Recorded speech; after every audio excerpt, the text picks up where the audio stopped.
Steve, and welcome to our guest today, Carolyn McCall. Dame Carolyn McCall, well, thank you for being with us. Carolyn McCall. In case you don't know, Carolyn started her professional life as a teacher before gaining a master's degree in politics from the University of London and working at a construction company before she went into the world of media. She joined Guardian Media Group as a research planner and then worked her way through the ranks where she eventually became CEO. She was then CEO of EasyJet for 7 years, and in January 2018 became the first female CEO of ITV.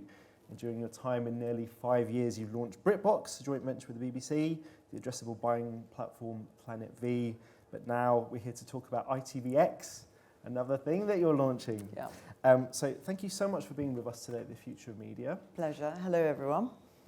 So I've got lots of questions for Carolyn, as you can imagine, but I'll try and keep an eye out for any questions that you in the audience would have. Obviously, we have lots of media buyers, advertisers, agencies in the audience. Please raise your hand and I'm trying to catch my eye. But, Carolyn, can you reveal today when ITVX will launch? Yeah, it will coincide with the World Cup. So that's Q4. We've been saying stoically Q4. So soon, very soon.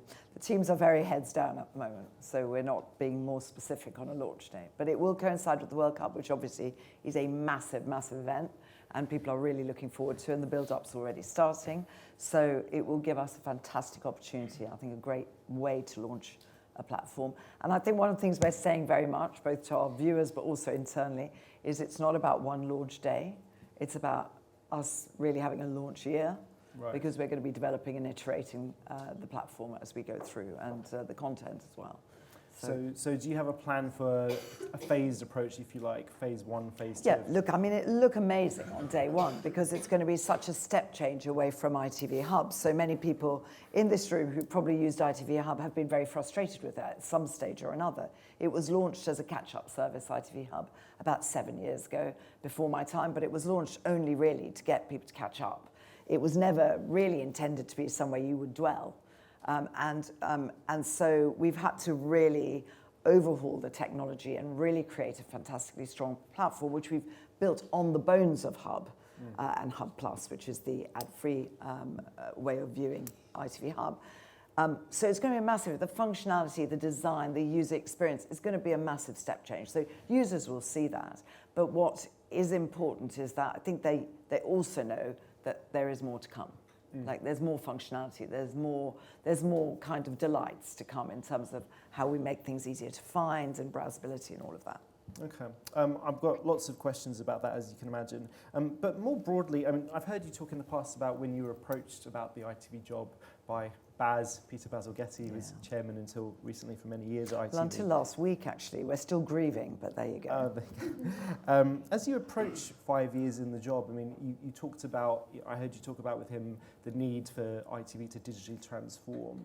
I mean, is this kind of streaming service, ITVX, is that what you envisaged when you thought about the journey that ITV needed to take? Yeah, I mean, look, when I came in at 5 years ago, there was a lot of investment in studios, which is fantastic, right? So it's a growth business, it's an amazing content business, and ITV commissions from it all the time, right? So it's quite integrated. But there was no investment really in technology or data or analytics. And when I asked to see, I mean, there are a few ITV people here, and they might remember this, but I asked to see the head of data, because obviously EasyJet, our revenue management system was all data-led, and it was all demand-driven, and we were extremely kind of sophisticated at that. And we had one of the best in the world, actually, in terms of data management. And I said, can I see the kind of whoever runs data? And they sent Morty. Some people in the room will know Morty, who's our head of audience measurement and research. And I was going, no, that's all very well about the viewers, that's grand, but what about all the data you're collecting? And there just wasn't any. And so that's the kind of extent of the transformation in 5 years. It's just a tiny example of how we had to bring in a huge amount of new capability. We couldn't have launched a streaming service 5 years ago. It was impossible. We had no platform, we had no capability, and so my vision was definitely to go down this, because it's not to say, for me it's about eventually, no one will be talking about channels and streaming in TV. it'll converge eventually, right? But it was very, very important that as viewers were increasingly watching not just catch-up TV, but on-demand TV, that was a way we had to move. And BritBox was our kind of, it's not an experiment, it was an important thing to do because it's a collaboration with the PSBs, but it was a way of us really learning some of those subscription skills, for instance, and those digital skills. And actually, the BritBox team are incredibly involved in the launch of ITVX. So a lot of those people are involved in the whole digital platform, which is AVOD, and SVOD. So BritBox has actually been quite crucial in It's how been you develop. crucial, I think, also in changing the culture and changing the way people recognise the need for different capability and digital capability in particular. Okay. Before we move on, let's have a quick look at what ITVX might look like in terms of some of the content that will be on. I think we've got a little video. Shout me if I need to get out of the way. I think everyone can see.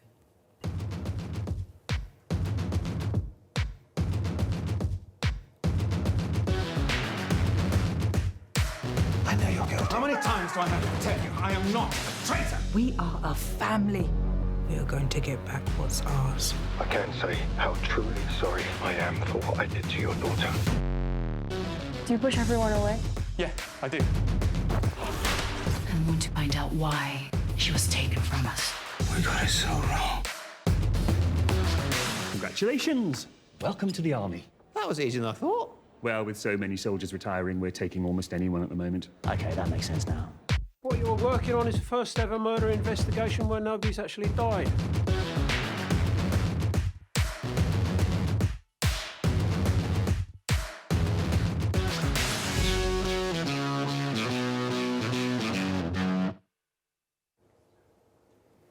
Very good.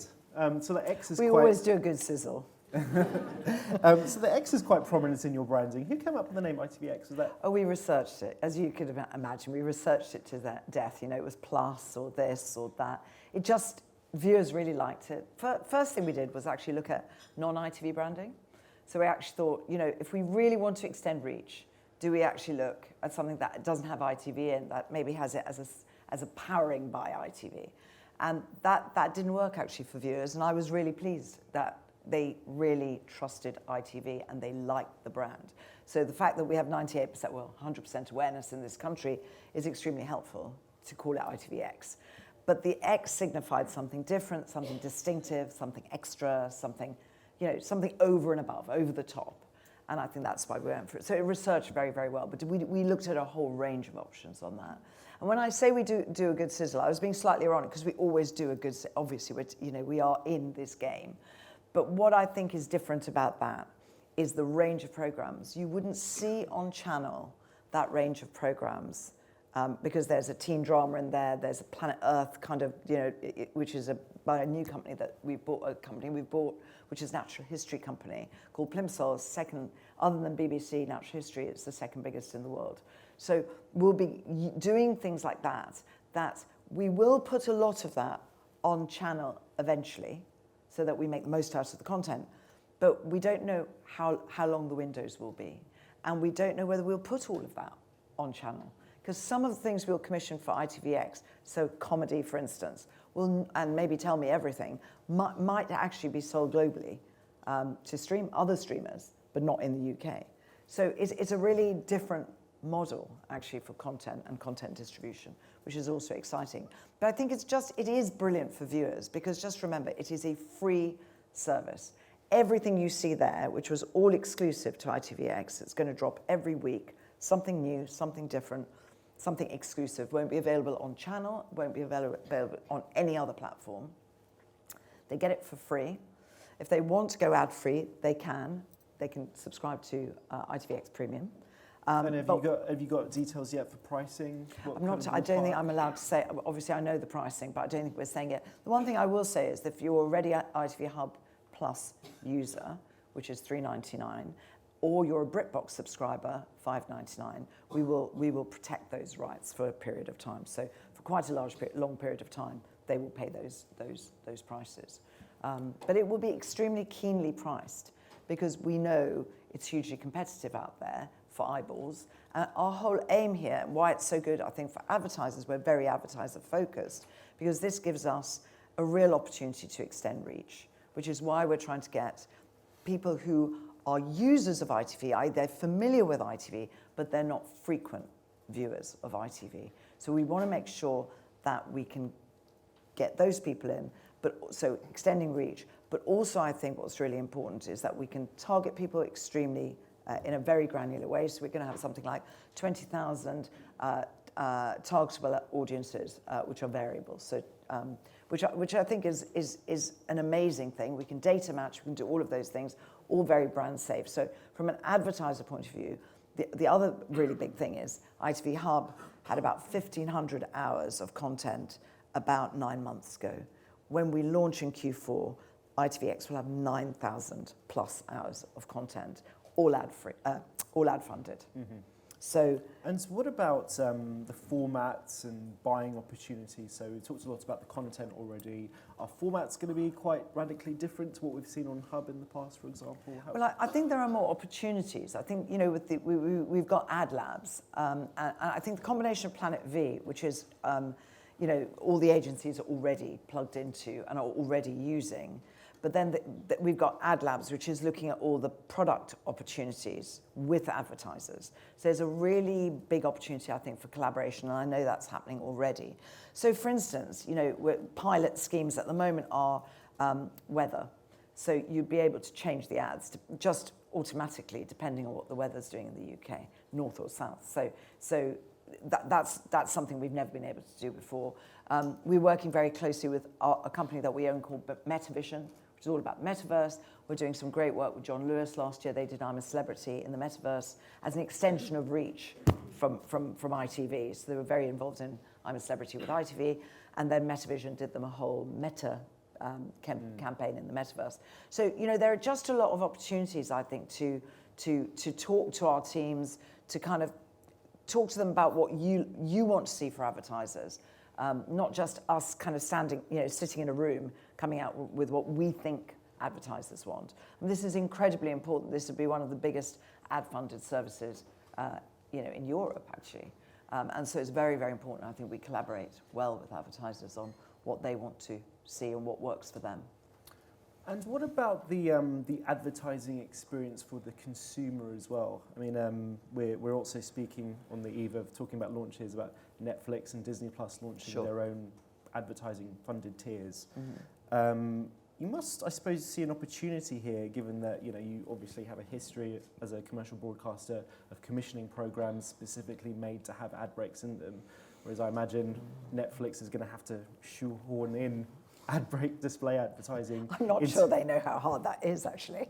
Yeah, I mean, you must see an opportunity, and maybe, can you talk about through ITVX whether the advertising experience will be different? Do you see that as a competitive advantage? I think it's really, really important that we think very hard about the advertising experience, even though there will be, you know, at the moment, one of the things we'll want to do is bring the ad load down, actually, right? So if you look at Hub, but that's not a bad thing. I think that's a good thing because it means users are more sticky, right? They will stay.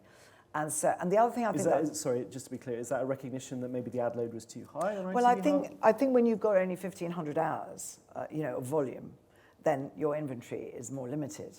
Whereas we are now going to have a lot more inventory because of the 9,000 hours. And I think what's also very important for us is this dwell time that I keep referring to, which is you'll come in maybe for football, but there will be so much else we can say to you we know that you like. So if you're a football supporter who loves crime dramas, right, we'll be able to say to you, is that me?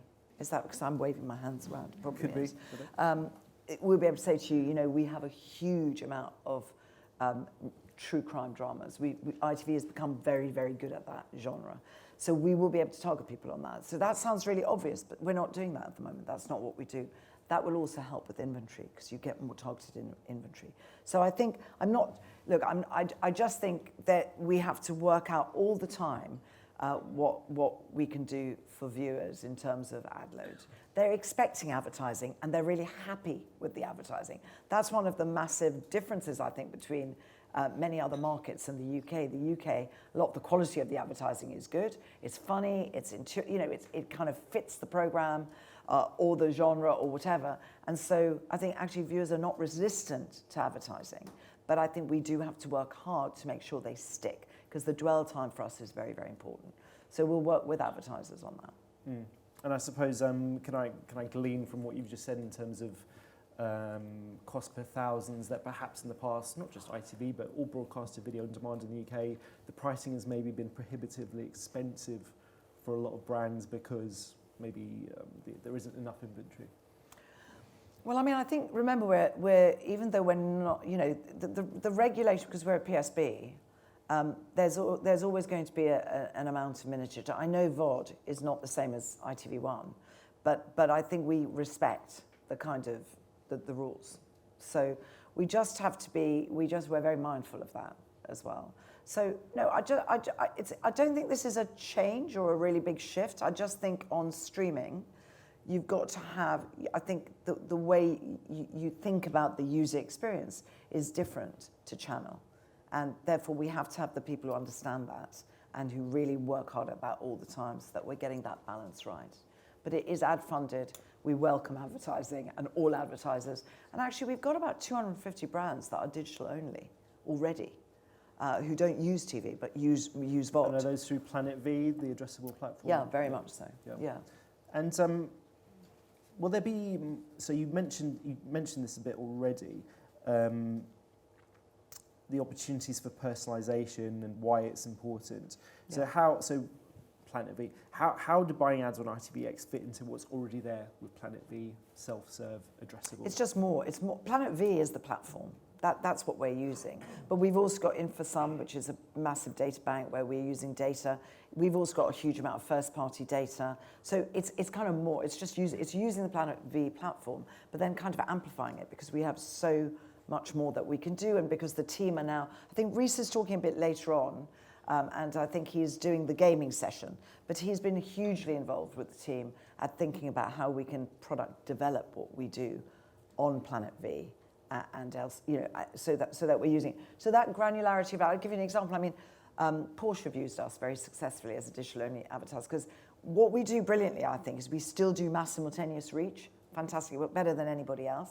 That's still very, very important to advertisers, and many of them say that you're the only place we can get that now, and therefore we will still nurture that. That's why we took no money away from our program budget on channel. The program budget on ITV1 and all the other channels stays exactly the same. We actually invested an extra £160 million in ITVX content, which is going to be digital first, and another £40 million in tech and data and analytics. So it's an incremental spend because we know that the channels are really important. But what you also get from us, Porsche is a good example I started saying, is they don't want mass simultaneous reach. They want men of a certain age who can afford a Porsche and are maybe aspirational, and they know exactly through data matching how they want to target, and they can use ITVX to do that, as they've used ITV Hub to do that. So, it works really well. I mean, Uber have done that, and they've just actually taken out areas where they're very strong and only targeted areas where they're not as strong, for instance. So I just think there's so much opportunity. Many advertisers will use both, right? Because they'll need both for different parts of their marketing mix. Yeah, I mean, it's fascinating to hear you talk in this way, because taking a step back and looking at how TV trading is now. I mean, do you recognise that we have this sort of peculiar TV trading system in the UK, where it's actually led to the situation where we mentioned the World Cup, very kind of hot TV ad market this year. Inflation has been quite high. Yeah. We've led to the situation where actually fewer people are watching your product as a result of, because as we come out of lockdown, fewer people are watching TV compared to before. But as a result, the price of all TV is actually inflating rapidly. Yeah. Which means advertisers are actually being forced to consider other channels. So we're in this odd situation where advertisers are being charged more for a product where demand is going down. So do you recognise that something needs to change, and perhaps ITVX is... So I think be careful about that. Media inflation is across the board. Google's got inflation, posters will have inflation. Everyone's inflated, right? There is media inflation. It's not just about TV, but we are extremely empathetic about TV inflation, right? So you're not going to get people just going in ITV, oh, well, it doesn't matter, pay more for less, basically. What we're trying to, we work hard on that. There's not a lot we can do about that, partly because of CRR and ITV1, but also because even though audiences in TV are in long term, if you look at the CAGR of the audiences, they're going down 2 to 3% over the long term, every year. That's obviously true because there's so much more choice for consumers. Actually, the value of those audiences are going up because they're harder to get to. They're harder to get to in one place at the same time. And that's where the US broadcasters are still making as much or more money on their linear channels as they ever were, even though their audiences are in decline because they are just harder to reach. So other markets have shown the way on this. And I think we just have to be mindful of that when we have often have a very febrile debate about media inflation, particularly on TV. The return on investment on TV remains 4 times as great as any other media, right? So it's the value you're getting, the return on that investment. We're very transparent about measurement. It's brand safe. You know what you're getting. People are watching a whole ad, et cetera, et cetera. There's so much value in that. And you mentioned measurement. I mean, we're speaking the day after that it was announced that Netflix has become a Barb subscriber, as well as Disney, which is also a Barb subscriber now as well. Has been for some time. It's actually been an open secret. But the first time the audiences in the UK will be measured by the same company that's been measuring UK TV the last 40 years. Yeah. So you must welcome this, and must be wondering why, when Amazon Prime and Apple TV. I think they probably all will eventually, but I mean, I think for Disney and Netflix, I don't think they had a choice, because if they want to convince agencies that what they're doing is serious in terms they have to be much more, they have to disclose. They'll probably have to disclose much more than audience data going forward for agencies to really take them seriously as an advertising medium. And I think that's all a good thing. I think the more transparency we have, the better it is. I also am not at all kind of negative about Netflix and Disney having an ad-light tier, because their models are very different to us, and the way we approach advertising is different to them, and I think their audiences are also very different. They are very complementary to us, in actual fact, Netflix. So I think they could help expand the TV market, and that's what I think the aim should be, rather than look at it as something that is a threat to the TV market. Nevertheless, I think put it this way, I think it's good for TV, because their sell is going to be, what's the difference between Netflix and TV these days? Everyone's a streamer. Everyone's, they've started doing weekly drops. They don't always drop everything at the same time. I mean, the lines are blurring. And nevertheless, we began the conversation by talking about all the content that you were doing, much more compared to ITV Hub, but compared to these global streaming platforms, massive commission budgets that they have. So the key is in the global. I mean, we're not a global streaming platform. We never will be. We are a local national champion. All the £1.35 billion that we're spending is only for the UK. Yeah. That's it. And it's all locally commissioned. And it is stories about Britain, largely, for British audiences. And they really, really like that. So when we do all our research, people don't say, oh, we'll take Netflix or ITV. They kind of go, we're going to use both because we really like what Netflix do, but we love what ITV does. So it's a really important point, that, which is, what we do is so distinctively different to Netflix. And none of our stuff is on Netflix and vice versa. So it is hugely complementary. And, I think actually all the streamers do a very different kind of content to ITV. Now, our dramas are the one thing that could probably go on a streamer and on ITV. Drama is the genre, I think, that is completely fluid across those. But you look at the other stuff we do, daytime, we do live sport, we do, our news, live news, very trusted, most trusted in the country, BBC and ITV News, et cetera, et cetera. There's so much that we do. The soaps that are not what Netflix and Disney will do, and on many of those genres probably never will do. So it's highly complementary.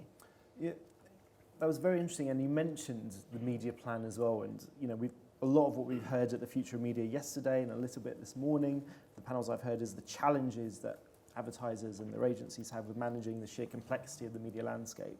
And looking at, you mentioned these big global platforms, it made me think of Google and Facebook as well, and as well as being huge platforms with huge audiences, they've actually been incredibly successful in helping advertisers through training and having tools and just making it really easy for them to spend their budget with them. Do you think that ITV broadcasters could maybe collaborate more and make it easier to buy TV? Well, I think you tell me. I mean, I hope that's what we're doing. And we've come a long way, I think, from the old days of TV. I certainly hope so. I mean, my entire approach has always been, there are some people who've known me for many years that I can see here, has always been to work with advertisers to get the best outcomes for brands and products, actually, not just brands. I mean, ITV is very, very good at selling product, right? It's not just about brand. Could you see a world in the future in which, we just had Ozone in the previous stage, and they're a company which pulls digital ad sales for the publishers in the UK. Yeah. Could you see some of the sorts of thing happening in TV where not everything, but for display advertising, for example, you could have a joint sales offer, make it easier? So I definitely can see something in the future on the digital side. I think we already collaborate with them. So we do a huge number of webinars and training platforms and all sorts of things with the other broadcasters to get people to understand TV better, particularly in terms of trading and what the creative opportunities are. And I think Sky, Channel 4, us and Channel 5 work very, very well together on areas like that. And I can see there's definitely more to come.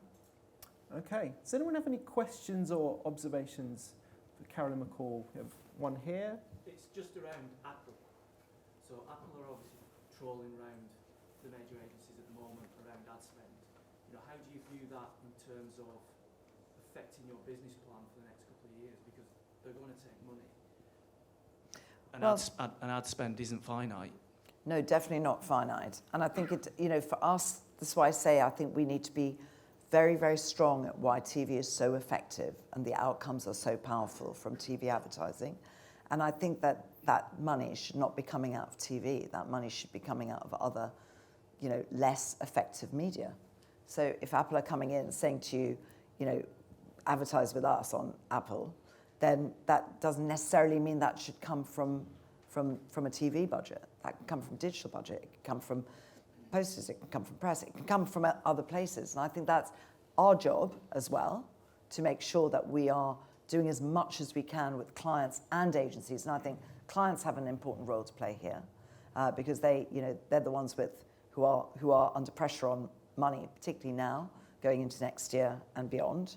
But I think it's our jobs to make sure that money doesn't come out of TV, to be honest with you. Does that answer your question? Question there, and maybe at the front, and then two on this side. Thank you. So you mentioned first-party data and working with other parties to increase data. And I'm kind of wondering how important is targeting within the media, like the TV space, and what is your vision or next steps around increasing addressability? So were you talking about targeting on linear, did you mean? It can be also streaming as well. No, I mean, targeting on streaming is a huge priority for us. And in fact, we're doing it now. I gave some examples. I gave Porsche and Uber's examples of that. They're only 2 out of hundreds of examples of campaigns that we're doing now that are highly targeted campaigns. I think the big thing for us is by having so much more volume on. We have 37 million registered users for ITV Hub. That's huge. So we have a lot of data, and the way we use that data, privacy is all important. We're very careful with that data. I think advertisers know that. And so therefore I think the potential for using that even more going forward is very, very high. And we're doing a huge amount of work with Boots, for instance. I think I can say that. And with many other large advertisers who've also got massive sets of data. And that's a real opportunity for both partners. It's actually a separate question I'll have afterwards. Question from Ella, my colleague. Ella Segal, media leader. Is this on? Yeah. Is this mic on? Yeah. Okay, it's on now. I just again. There's another one here. Thank you. Okay, thanks. I just had a question. I think one of the big topics at this conference has been around diversification of content, ad formats, audiences, and I just wondered what, from your perspective, might ITV's priority be when it comes to diversifying audiences, revenue streams, or what do you think is the most important element in terms of diversification? So, I mean, as a group, we're already now highly diversified. So I think our content business now takes 2 billion quid of revenue. So that's ITV Studios, which is about the same as the ad revenue business. But one of our key priorities in the ad business, which is media and entertainment, is, we call it, it's funded by advertising. A key priority there has been diversifying those revenues into digital, which is a growth business. So AVOD is an incredibly important priority for us, and that's also one of the, I mean, that's the key, you know, it's a key reason for ITVX. It is AVOD-led. It gives us a huge amount of other opportunity, and I think it helps us diversify audiences as well. Now, we're not unrealistic. We're not trying to say that by launching ITVX, we're going to suddenly get a load of under 25s. That would be ridiculous, right? So what we are trying to say is that we will get a lot of under 35s on a lot of those programs that are absolutely relevant to them. So one of the things Omar was talking about was, you know, audience decline, but actually what we found is our flagship brands, you know, whether it's I'm a Celebrity, Saturday Night Takeaway, you name the big shows, and you know them, Love Island, obviously, Big Brother coming next year, they will all have high penetrations, 16 to 34. So if you want that audience, which is very elusive, those big shows are going to give it to you anyway. But we are still trying to diversify beyond that by doing shows like Tell Me Everything, which is a kind of, I'm not allowed to say teen drama, but it is. It's a coming-of-age drama, right? That will appeal to a very different set of people, and we would never have been able to run that on ITV1, because the audience, we need to get big audiences on ITV1, right, for advertisers, and we are very focused on that. But it allows us to experiment on comedy and other things to diversify audiences, which is very important to advertisers. So it's a virtuous circle, I see it. I think what's good for the viewer is good for the advertiser. Great question, thank you. I think we've got time for one more here. Hi, I'm Vince from Kantar, so naturally I've had a bit of a measurement head on while you've been talking. It's really good to hear how positive you are about collaboration and, you know, how ITV can be complementary with the other subscription platforms. But yesterday we spoke a lot about attention, and I'm just thinking, surely you still see some of them as competitors. You're going to be up against other advertisers to be getting space and, you know, trying to get them to choose you over other ones in cases. So who do you see as your short-term, long-term competitors when ITVX launches? Okay, so I mean, I think I see this very broadly. I think our competitor set is actually not other broadcasters at all. I think our competitor set is any other player with content that's taking eyeballs away from us. And I've said that from day one. I'm used to competing, you know, broadly, really, in markets. And I think we're as much in Facebook, you know, we're as much in competition with Facebook, Google, and TikTok as we are with the streamers for audiences, because that's where the game is. It's all about getting those audiences in. It doesn't matter how good your content is. If you haven't marketed it properly, and you haven't targeted it properly, you won't get the viewers, and therefore you won't get as much advertising. So for me, it's all about attracting those viewers to the content that we have, so we're in competition with anything that takes eyeballs away from us. Thank you for your questions, and thank you so much to Carolyn McCall for joining us today. Thank you very much.